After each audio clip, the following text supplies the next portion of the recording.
नहीं, लेकिन जैसे आपने कहा कि कैंडिडेट को वोट पड़ रहा है, उसका अंदाजा इस बात से लगता है कि जो मत प्रतिशत इस समय 12 बजने वाले हैं और लगभग 30% को ये क्रॉस कर चुका है। लेकिन मैं हमारे साथ ताहिर साहब हैं, इनसे भारतीय जनता पार्टी के प्रवक्ता, इनसे जानना चाहूंगा कि कार्यकर्ता पूरी अपनी जिंदगी झोंक देता है पार्टी को बनाने में, पार्टी को मजबूत करने में, और अंत में कार्यकर्ता को उम्मीद यही होती है कि ठीक है 5 साल के बाद जब चुनाव आएंगे तो संभवतः हमें मैंडेट मिलेगा, हम चुनाव लड़ेंगे। आपकी पार्टी की खूबी है कि आपने जो रेबेलियन हुआ, जो लोग रेबल हुए, आपने फौरन उनको जो है पार्टी में वापस बुलाया, आप उनके घर गए, समझाया बुझाया, कहा एक परिवार हमको जीतना है और जम्मू को मुख्यमंत्री बनाना है, ये नारा आपने लगा दिया। एक पवन खजूरिया है, वो कह रहे हैं हम लड़ेंगे, और कई पार्टियों में आपके ही पार्टी के लोग जो है प्रत्याशी हैं। उधमपुर जिले में चले जाइए तो सारे प्रत्याशी आप ही की पार्टी के हैं। तो मुझे ये बताइए क्या कारण है? विचारधारा जो भारतीय जनता पार्टी की एक समय तय करती थी कौन आएगा कौन नहीं आएगा, उस विचारधारा को आपने छोड़ दिया। जल्दी से ताहिर जी इस पर जवाब दीजिएगा, फिर उसके बाद जनता के पास उसको ले आएंगे, चाहे वो किसी भी दल से आए, चाहे वो किसी भी पार्टी से आए, अपने कार्यकर्ता को हम इग्नोर करेंगे। ये चीज इन चुनाव में हुई है, इस पर चिंतन मंथन हो रहा है। देखिए, इसके ऊपर चिंतन मंथन हुआ है, लेकिन भारतीय जनता पार्टी का जो एक काम करने का तरीका है, 10 साल के बाद असेंबली इलेक्शंस हो रहे हैं और हमारा मेन जो एक फोकस है वो कि हमने सरकार बनानी है और कैसे बनानी है। इसलिए उन चीज़ों के ऊपर सेंट्रल हाईकमांड ने भी सोचा, यहाँ के संगठन ने भी सोचा। बाकी जो हमारे कार्यकर्ता हैं जिनकी नाराज़गियाँ थी, बहुत कुछ था, हर जगह पे 10-10, 12-12 कैंडिडेट थे जो सीट मांग रहे थे, लेकिन बहुत कुछ बड़े परिवारों में बहुत कुछ होता है, लेकिन जो चीज़ सुबह स्टार्ट और शाम तक अगर उसको एमिकेबली सॉर्ट आउट कर लिया जाए तो ज़्यादा बेहतर होता है। और भारतीय जनता पार्टी उस चीज़ को कर भी लेती है, कार्यकर्ता फिर घर वापस आ जाता है, वही भारतीय जनता पार्टी की खूबसूरती है। तो इस बात में कितने दुखी है, कई सारे लोग जो हैं वो आपकी पार्टी के अलग-अलग कुछ तस्वीरें आपके सामने हैं और साथ ही लोगों का क्या कुछ कहना है, क्योंकि जो नेता मैदान में हैं इस वक्त वो भी लगातार अपना वोट कास्ट कर रहे हैं। बाड़ी ब्राह्मणा से भी कुछ लोगों को आपको सुना देते हैं। चांदनगर जीवल के अंदर भी युद्धवीर सेठी पहुंचे थे, उनका भी क्या कुछ कहना है, जरा वो भी आपको सुना देते हैं, पहले वो सुनिए। सबसे बड़ी बात ये एक त्योहार है, हम इसको वोट नहीं मानते, ये त्योहार है। ये है कि हमें फिर से बीजेपी को बहुमत से जिताना है। आप आसपास देख के नजर मार के देखें कि इससे बढ़िया विकल्प कोई है ही नहीं। जो हाईवे पे काम हो रहे हैं, सारे काम हो रहे हैं, इससे बढ़िया विकल्प ही कोई नहीं है। जम्मू कश्मीर के लिए बेहतर सरकार तो बीजेपी ही हो सकती है। अगर 10 साल ये राज किया है उन्होंने लेफ्टिनेंट के जरिए, तो आगे आने वाले टाइम पे भी वो बीजेपी ही करे तो अच्छा है, क्योंकि 370 ने तो तबाह कर दिया था जम्मू वाले लोगों को। इससे ज़्यादा क्या कहूँगा मैं। अच्छा है क्योंकि चुनाव तो करवाना ज़रूरी है, सरकार लाना ज़रूरी है, लेकिन ये जो पिछली सरकारें रही हैं उन्होंने क्या किया है आप देख रहे हैं, सामने सब कुछ दिखाई दे रहा है। पिछली सरकारों ने 70 साल में कुछ नहीं किया, खासकर डोगरों के हक मारे हैं।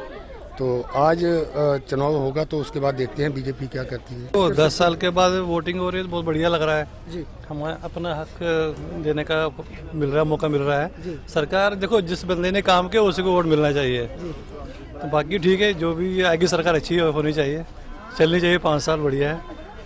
देखो पार्टी वाइज तो नहीं बता सकते, देखो जिसका जोर है वो तो आपको पता ही है, लेकिन वो अभी कमेंट नहीं करना चाहिए भाई कौन चाहना आना चाहिए। मोदी जी मोदी जी और कौन, जो सब कुछ देखता है बेचारा, सबका ख्याल रखता है। अच्छा, अच्छी सरकार होनी चाहिए। जैसे 10 साल के बाद चुनाव आ रहे हैं तो मतलब जो काम रुके हुए हैं लोगों के, जो बड़ी सारी मुश्किलें लोगों को आ रही थी, काफ़ी देर से हमारे यहाँ पे चुनाव नहीं हुए थे जम्मू कश्मीर राज्य में, तो इस बार इलेक्शन हो रही है, तो हम यही चाहते हैं कि अच्छी सरकार आए, लोग जो अच्छी चुन के आए।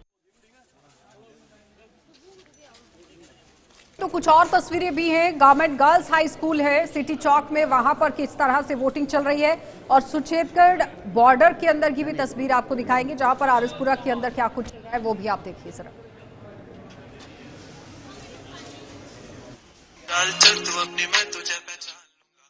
फर्स्ट ऑफ ऑल तो सिक्योरिटी अच्छी होनी चाहिए, यहाँ पे जो अटैक्स वगैरह हो रहे हैं उस पर कंट्रोल होना चाहिए, और स्टडीज़ अच्छी होनी चाहिए बच्चों की, और यहाँ के रोड्स वगैरह अच्छे होने चाहिए। सरकार अच्छा काम कर रही है, हाईवेज़ वगैरह बना रही है, तो हमें प्राउड है और आई होप वही जीते।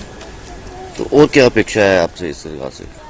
यहाँ पे कुछ जैसे डेली वेजर्स वगैरह हैं, मैं चाहती हूँ कि उनकी भी वो वेजेस वो करें, बढ़ाएं उनको भी, और हाँ पक्का करें, बिकॉज वो बहुत देर से काम कर रहे हैं और अभी टाइम है कि उनको भी पक्का करें। वो पर्व की तरह जम्मू कश्मीर इस इलेक्शन को मना रहा है, क्योंकि 10 साल के बाद यहाँ पे ये पोलिंग हो रही है। मेरे को लगता है कि लोगों के मुस्कुरान देख के लग रहा है कि आने वाली सरकार भारतीय जनता पार्टी की होगी, और कार्यकर्ता पूरे विधानसभा के, मेरे समर्थक जनता, मैं विश्वास के साथ कह सकता हूँ कि हर पोलिंग बूथ पे कमल की बढ़त है।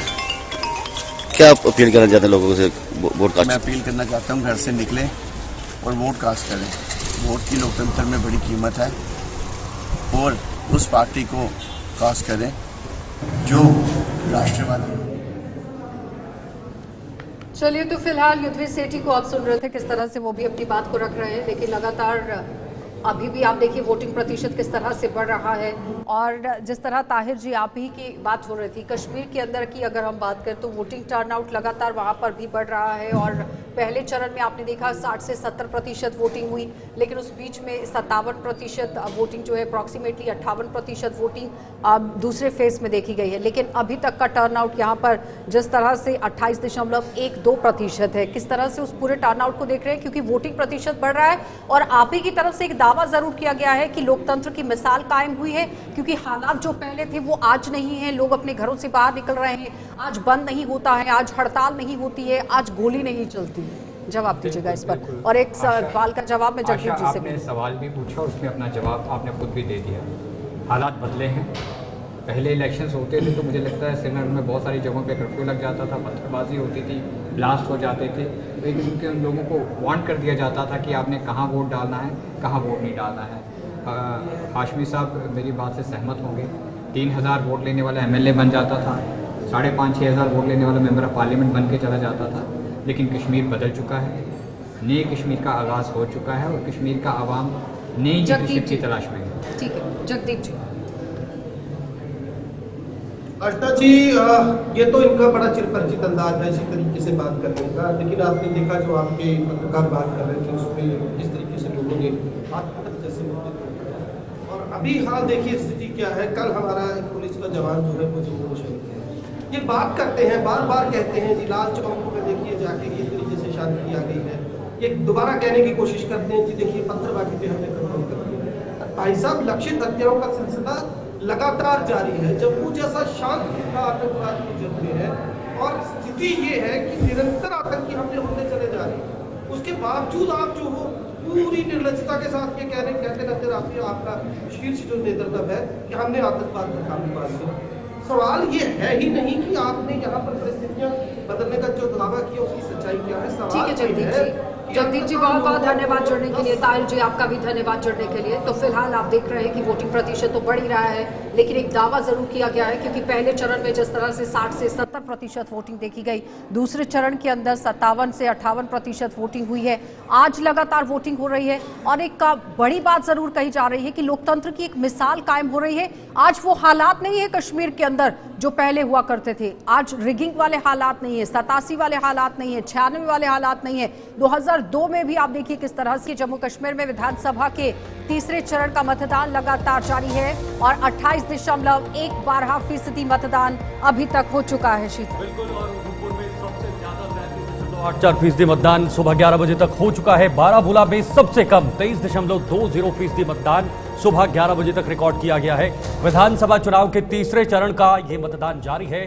तीसरा और आखिरी चरण यानी आखिरी पड़ाव अब इन चुनावों का आ चुका है, और शाम 6 बजे तक वोटिंग की प्रक्रिया चलेगी, और उसके बाद वोटिंग बंद होगी, और इंतजार करना होगा 8 अक्टूबर का, जब ये तस्वीर साफ हो जाएगी कि आखिर जम्मू कश्मीर के अंदर नया किंग और नई सरकार कौन बनाएगा, इस जमहूरियत में हुकूमत कौन बनाएगा। इसके लिए थोड़ा सा इंतजार करना पड़ेगा। आज 40 सीटों पर चुनाव हो रहे हैं, और 40 सीटों पर करीब 17 मंत्री मैदान में हैं, और उसके अलावा जो पूर्व विधायक हैं या बाकी अन्य हैं। कहा कितनी वोटिंग 11 बजे तक हुई है? 28.12 वोटिंग इस वक्त कुल मिलाकर 11 बजे तक रिकॉर्ड की गई है। उधमपुर में 33.84%, सांबा में 31.50%, प्रतिशत मतदान हुआ है। कुपवाड़ा में 27.34% मतदान हुआ है और कठुआ में 31.78% मतदान सुबह 11 बजे तक दर्ज किया गया है और जम्मू में 27.15% मतदान रिकॉर्ड किया गया है। तो सबसे कम बारामूला में और सबसे ज्यादा उधमपुर जिले में अभी तक मतदान हुआ है। बांदीपुरा में 26.14, गुरेज में 33.38, सोनावरी में 28.89 और गुलमर्ग में 25.59 और पट्टन में 24.81% मतदान हुआ है। चलिए, तो फिलहाल आप देख रहे हैं उधमपुर के अंदर सबसे ज्यादा बम्पर वोटिंग, लेकिन बारामूला के अंदर इस वक्त तक जो टर्नआउट सामने आया है सबसे कम वोटिंग है। तो सीधा हम कश्मीरी चलेंगे, जुनेद हमारे साथ जुड़े हुए हैं। जुनेद, सबसे पहले तो हम बारामूला से पहले बांडीपुरा को डिस्कस करेंगे कि आखिर बांडीपुरा के अंदर समीकरण क्या कुछ बन रहे हैं, क्योंकि गुरेज सीट है, बांडीपुरा 15 है, सोनावरी है, उसे किस तरह से देख रहे हैं, किस तरह का समीकरण वहां पर बन रहा है? देखिए, सबसे पहले अगर हम बांडीपुरा की बात करें तो बांडीपुरा सीट के ऊपर बहुत सारी चीजें चेंज हो चुकी हैं। पहला बड़ा बदलाव वहां पर यह है कि निजामुद्दीन भट्ट जो एक लंबे समय तक पीडीपी में रहे, पीडीपी की तरफ से एमएलसी भी रहे, उसके बाद निजामुद्दीन भट्ट चले गए पीपुल्स कॉन्फ्रेंस में और उसके बाद उनकी जिज्ञासा जागी और अब वो इंडियन नेशनल कांग्रेस के प्रत्याशी हैं बांडीपुरा से। उसके बाद दूसरे प्रत्याशी भारतीय जनता पार्टी के वहां से नसीर अहमद लॉन है और तीसरे प्रत्याशी पीपुल्स डेमोक्रेटिक पार्टी की तरफ से हमारे साथी और पत्रकार सैयद तजम्मुल इस्लाम पीडीपी की तरफ से वहां पर प्रत्याशी हैं। और अगर हम इंडिपेंडेंट्स की बात करें, बाकी राजनीतिक दलों की बात करें, तो टोटल कुल मिलाकर जो कैंडिडेट यहां से खड़े हैं इनका नंबर है 18 कैंडिडेट जो हैं वो बांडीपुरा सीट से चुनाव लड़ रहे हैं और इन 18 कैंडिडेटों में एक सेकंड जुनेद, मैं आपको रोकना चाहूंगी। शिल्पा हमारे साथ जुड़ गई है। शिल्पा, कहां पर इस वक्त हैं, क्या चल रहा है वहां पर, कितने प्रतिशत वोटिंग हो पाई है? जी बिल्कुल, देखिए इस समय में जम्मू के भव कॉन्स्टिट्यूंसी में मौजूद हूँ, government girls high secondary school में, जहाँ पर करीबन इस पोलिंग स्टेशन में जो है वो 3 पोलिंग बूथ बनाए गए हैं और आप देखिए लगातार आम जनता अपने घरों से बाहर कर रही है, वोट डाल रही है और एक भारी संख्या भी देखने को मिल रही है। देखिए अभी तक 11 बजे तक जो डेटा सामने आया है वो 23.29% बहु कॉन्स्टिट्यूंसी का डेटा सामने आया है। देखिए इस समय भाग लिया जा रहा है और देखिए एक तरफ महत्वपूर्ण ये है कि 10 साल के बाद विधानसभा चुनाव हो रहे हैं, दूसरी तरफ महत्वपूर्ण ये है बहु कॉन्स्टिट्यूंसी से वाल्मीकि समाज एक बहुत बड़ी संख्या में है, करीबन 10,000 के करीब जो है वो इनके वोट है और जिस प्रकार से लगातार यहाँ पे वाल्मीकि समाज पहुंच रहे हैं कि 67 ईयर के बाद जो है उन्हें वोट मिला है, उनसे भी हमने बातचीत की है और एक खुशी एक उत्साह जो है वो उनसे भी नजर आ रहा है। लोग यहाँ पर वोट डालने के लिए पहुंचे, हम उनसे बातचीत करने की कोशिश जरूर करेंगे। आप भी डालने के लिए आई हैं, वोट कास्ट करने के लिए आई हैं, क्या कुछ अहम मुद्दे वो रहने वाले, क्या कुछ अहम मुद्दे रहेंगे?